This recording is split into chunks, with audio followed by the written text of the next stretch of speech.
Montreal ప్రోటోకాల్కి చెందిన కిగాలి అమెండ్మెంట్ను ratify చేయాలని government of India decide చేసింది. కిగాలి అమెండ్మెంట్ను దాదాపు 122 దేశాలు ఇప్పటికే రాటిఫై చేశాయి.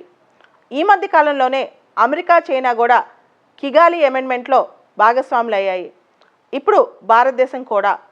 అయితే అసలు మాంట్రియల్ ప్రోటోకాల్ దేనికి సంబంధించి? మాంట్రియల్ ప్రోటోకాల్ అనేది ఓజోన్ డిప్లీటింగ్ సబ్స్టెన్సెస్, ఏవైతే సబ్స్టెన్సెస్ ఓజోన్ లేయర్ని పాడు చేస్తున్నాయో వాటికి సంబంధించి ఈ మాంట్రియల్ ప్రోటోకాల్కి సంబంధించే ఒక అమెండ్మెంట్ ఉంది. దాన్ని కిగాలి అంటారు. కిగాలి అనే పేరు రువాండన్ క్యాపిటల్ నుంచి వచ్చింది. ఈ అమెండ్మెంట్ అక్కడ జరిగింది కాబట్టి దాన్ని కిగాలి అమెండ్మెంట్ అంటున్నాం. దీనికి సంబంధించి హైడ్రోఫ్లోరో కార్బన్స్ ఫేజ్ అవుట్ చేయడానికి దేశాలన్నీ కూడా తాము రిలీజ్ చేసే హైడ్రోఫ్లోరో కార్బన్స్ ఎప్పటికీ ఫేజ్ అవుట్ చేస్తారు అనే దాని మీదే కిగాలి అమెండ్మెంట్ అన్నమాట. హైడ్రోఫ్లోరో కార్బన్స్ అంటే 19 డేంజరస్ గ్యాసెస్. ఇవి కనుక వాతావరణంలోకి వస్తే చాలా ఫాస్ట్గా భూమిని హీట్ చేస్తాయి. గ్లోబల్ వార్మింగ్ ఎఫెక్ట్ ఉంటుంది. ఈ హైడ్రోఫ్లోరో కార్బన్స్ ఎక్కువగా ఎయిర్ కండిషనింగ్ ఇండస్ట్రీ, తర్వాత రిఫ్రిజిరేటర్స్లోంచి వీటిలోంచి వస్తాయన్నమాట. దీనికి సంబంధించి హైడ్రోఫ్లోరో కార్బన్స్ ఎప్పటికీ ఫేజ్ అవుట్ చేయాలి, ఏ విధంగా టార్గెట్స్ పెట్టుకోవాలి, దీనికి సంబంధించిందే కిగాలి అమెండ్మెంట్. మనం చూస్తే ఇండియా 2047కి 80% of hydrofluorocarbons phase out చేయడానికి ఒప్పుకుంది. అదేవిధంగా చైనా 2045కి, అమెరికా 2034కి. అలా ఒక్కొక్క దేశం ఒక్కొక్క టార్గెట్ ఉంది. తాము ప్రొడ్యూస్ చేసే హెచ్ఎఫ్సిస్ హైడ్రోఫ్లోరో కార్బన్స్ 80% తగ్గించడానికి అమెరికా 2034 కల్లా ఒప్పుకుంటుందన్నమాట. అంటే ఆ టైం కల్లా అమెరికా 80% తగ్గిస్తుంది. చైనా 2045కి, ఇండియా 2047కి.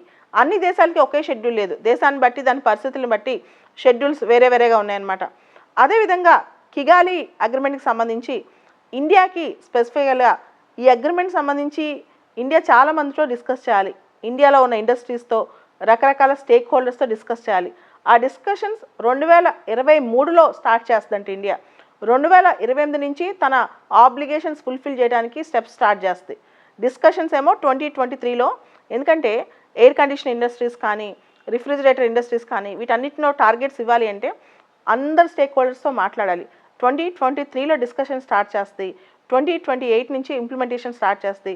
2047కి 80% హెచ్ఎఫ్సిస్ని తగ్గించడానికి ఇండియా కిగాలి అమెండ్మెంట్ని రాటిఫై చేసిందంటే తగ్గిస్తానని అర్థం అనమాట.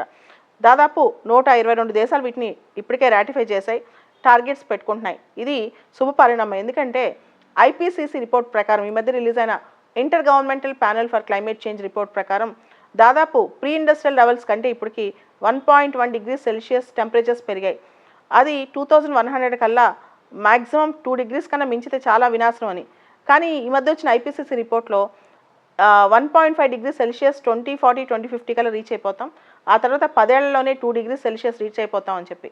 అలా కనుక రీచ్ అయితే భూమిపైన దారుణాలు తప్పవని కూడా ఐపీసీసీ రిపోర్ట్ చెప్తుంది. ఈ హెచ్ఎఫ్సికి సంబంధించి మనం కనుక కిగాలి అమెండ్మెంట్ను ప్రాపర్గా ఫాలో అయ్యామంటే 0.5 డిగ్రీ సెల్సియస్ వరకు మనం టెంపరేచర్ పెరుగుదలను తగ్గించే అవకాశం ఉందన్నమాట. అంటే 2 డిగ్రీ సెల్సియస్కి వెళ్ళేదాన్ని 1.5 డిగ్రీస్ దగ్గర ఆపొచ్చు, ప్రాపర్గా హైడ్రోఫ్లోరో కార్బన్స్ని రిస్ట్రిక్ట్ చేయగలిగితే. కానీ ఎంతవరకు రిస్ట్రిక్ట్ చేస్తాం అనేది ఇది చాలా ఇంపార్టెంట్. అదేవిధంగా కిగాలి అగ్రిమెంట్కి main agreement Montreal protocol. Montreal protocol అనేది ఒక క్లైమేట్ అగ్రిమెంట్ అని మనం డైరెక్ట్గా చెప్పలేం. It's a protocol. It aims to protect the earth from ozone depleting substances. యాక్చువల్గా మాంట్రియల్ ప్రోటోకాల్ని ప్రాపర్ అగ్రిమెంట్ అని కూడా మనం చెప్పకూడదు. It's a protocol for ozone depleting substances అని మాత్రం చెప్పొచ్చు అనమాట. సో ఈ టార్గెట్స్ కనుక దేశాలన్నీ ఫాలో అయితే ఖచ్చితంగా మనకి గ్లోబల్ వార్మింగ్ నుంచి ప్రపంచాన్ని ముప్పుని తగ్గించవచ్చు.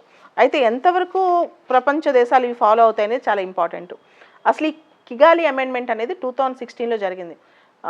5 years నుంచి దీని డిస్కషన్ జరుగుతూనే ఉన్నాయి. ఇవి కనుక మనకి మెటీరియలైజ్ అయితే కనుక కొంతవరకు మనం భూమిని కాపాడుకోవచ్చు.